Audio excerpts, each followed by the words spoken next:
This 2-drawer chest was selling at the Mission thrift store for $55, but was on sale for 25% off. I've seen these accent chests of drawers selling on Wayfair and other sites for upwards of $600, so I think it was a steal of a deal. It's such a cute shape, but a few things needed fixing. There looked to be some sort of heat damage on top, and the top was covered in some sort of sticky residue. Top drawer worked really well. The bottom drawer, the rail was broken right off. Thankfully, the person who donated this piece put the rail back in the drawer so it can be repaired. So let's get started and turn this cute piece into a gorgeous black washed finish. This piece was fairly dusty, so I brought out my shop vac and gave it a good vacuuming on the inside. I made sure to flip the dresser over and get the bottom. And I always like doing this if the piece is light enough for me to easily flip it over. Then I brought out my favorite heavy-duty TSP substitute cleaner, and what I do is I just put a tablespoon of the powder in a spray bottle and I mix it with water, so it's easy for me to spray on the furniture and give it a good cleaning. Now, looking back at this video, I believe I need a new automotive sponge to clean my furniture because this one's just falling apart. Anyways, while it was on its back, I made sure to get the inside, the front, and then I flipped it over and gave the top a really extra good cleaning because, as I mentioned, there was some sort of sticky substance on the top. I don't know what it was. There was a bunch of cat hair or something stuck onto it as well. So we're just going to give this top a really good cleaning 2-3 times over. And then I rinsed my sponge out with clear water and I made sure to wipe down all the residue afterwards as well. I left everything to dry and then I came back down to do the drawer repair. Luckily, this was a really easy repair to do because I just lined up this metal railing right exactly where it was, and it was easy to line it up because of the holes, the drill holes that were in, and also underneath was unfinished, so you could line it up just perfectly. Now, I used screws that were ever so slightly larger than the original screws, and I found that it gave this a really good grip. But when you're doing that, be very careful because you don't want to split the wood, and you want to make sure that the screws are short enough that they're not popping out on the inside of the drawer. Once the drawer was repaired, it was time to give this piece a good scuff sanding. For the black wash, the paint black wash that I'm going to be applying, a scuff sanding over an existing finish is necessary. Do not miss this step because it gives the paint a little bit of tooth or a little something to adhere to.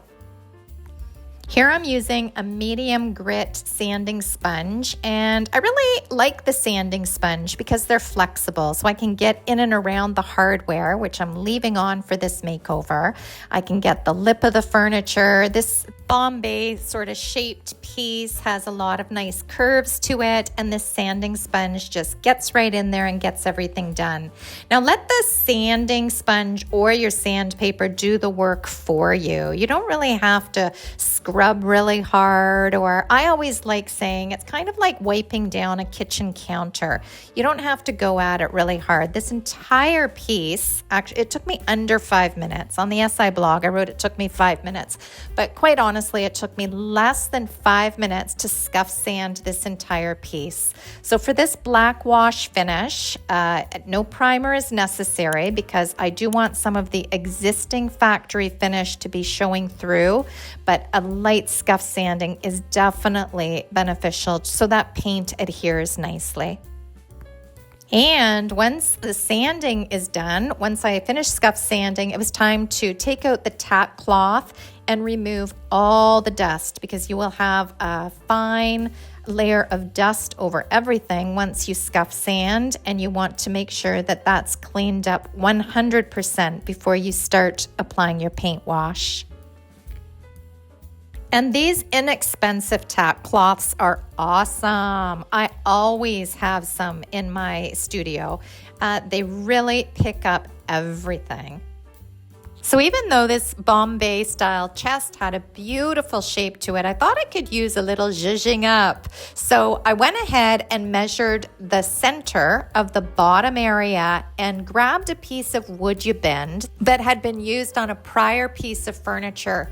Don't throw your woodubend away because it can easily be repurposed onto different furniture and projects. Applying the woodubend is super easy. I just took my heat gun and heated it up, and this makes the woodubend pliable and bendable. It's called woodubend for a reason. And I really like the smell as I'm heating it up as well. It always smells so nice.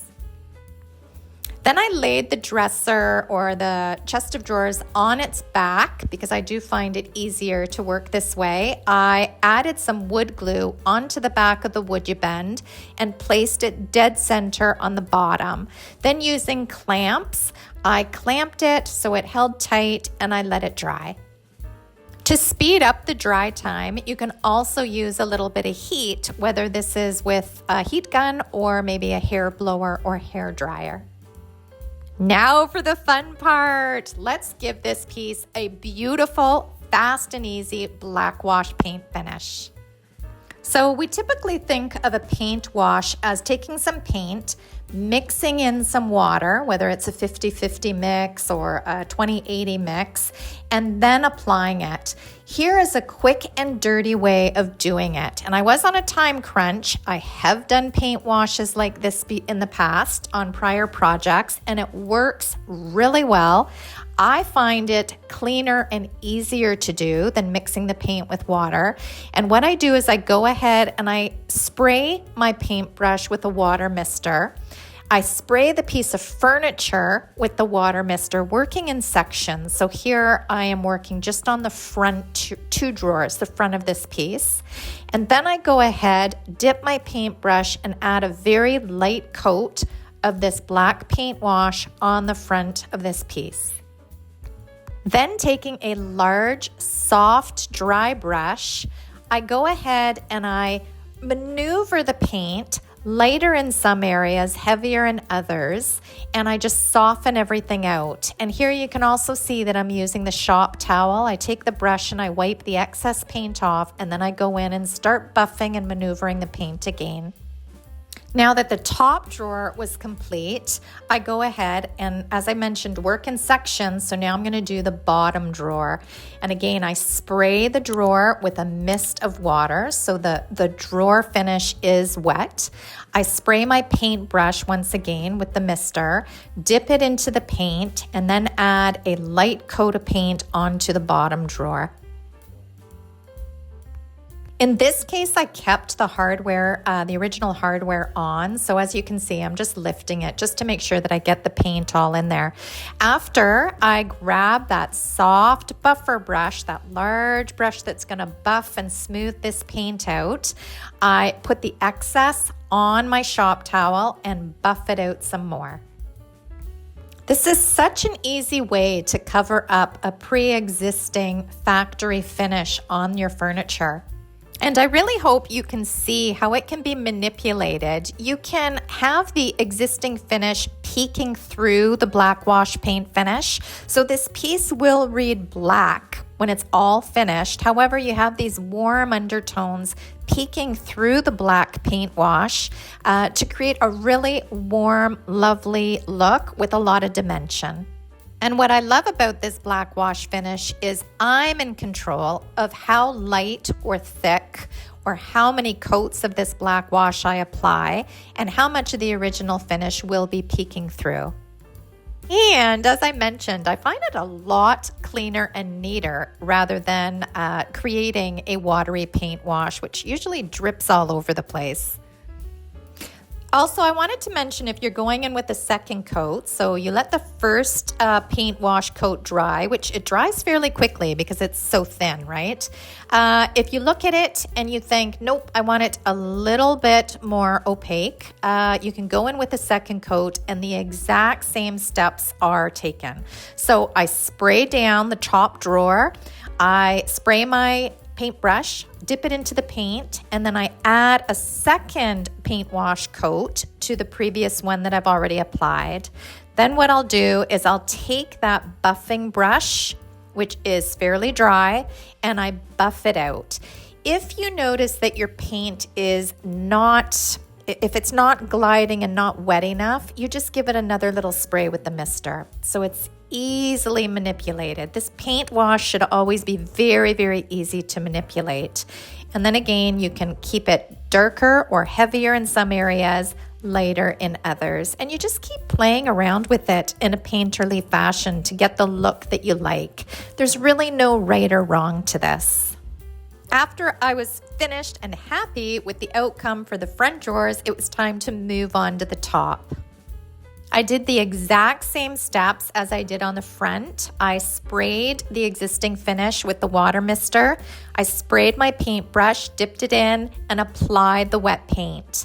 Then, once I had it on, I used I'll call it my buffing brush. It's just a soft bristle brush to just smooth everything out. Then I went in and I maneuvered the paint, lighter in some areas, heavier in another, and I just smoothed and buffed everything out. So here's what the top looks like now in comparison to the side with the natural factory finish on it.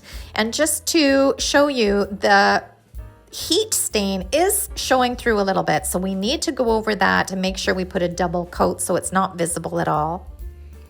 So I went ahead and worked my way around the sides doing the exact same technique. Spray the finish, spray the brush, dip it in the paint, get that wet paint on there, and buff it all out with the softer brush. And when you're working with the paint wash, just have fun with it. It has a real painterly feel. I mean, there's, like I mentioned, no right or wrong way of doing this. And you just play with the paint until you actually like what you are achieving. Once my first coat on the top had dried totally, I went in to fix that heat mark that was kind of beating through. So what I did was I added an extra layer of black wash onto it, and I made sure that it was a little heavier in that area so we didn't see it any longer. This is a great technique to hide any imperfections you may have on your existing furniture. I left the piece to dry overnight and I came back down the next morning to give it a top coat. I used gator hide and I used it through my paint gun sprayer, which I absolutely love. I'm often asked what paint sprayer I use, so I will leave the link if you're at all interested. I'll leave the link in the description box below. This piece got three coats of top coat, and I lightly sanded between the first and the second coat. The last coat of top coat I leave as is. For the finishing details, I wanted to bring out and highlight the beautiful woodubend that I had put on the bottom. So I took some gilding wax. I don't remember if it was copper or bronze. I think it was copper. I'll have to double check. But I took some gilding wax and an artist brush, and I just touched the tips of it just to highlight all the beautiful curves on this so it stood out. And using the exact same technique, and you need very, very, very little gilding wax. Actually, it was copper. Now that I'm watching the video back, I see that it was copper. So I just dipped my artist brush in there and very lightly hit the hardware as well. And this just gave it that little extra oomph, a little pop, and it tied into the woodubend on the bottom. Now that I had everything finished up, I brought it upstairs, staged and styled, and took some pictures. So just as a reminder, here's the before.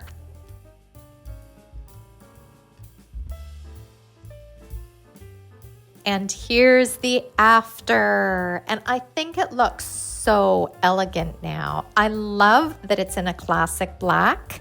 I love that the warmth of the original finish is peeking through in some areas.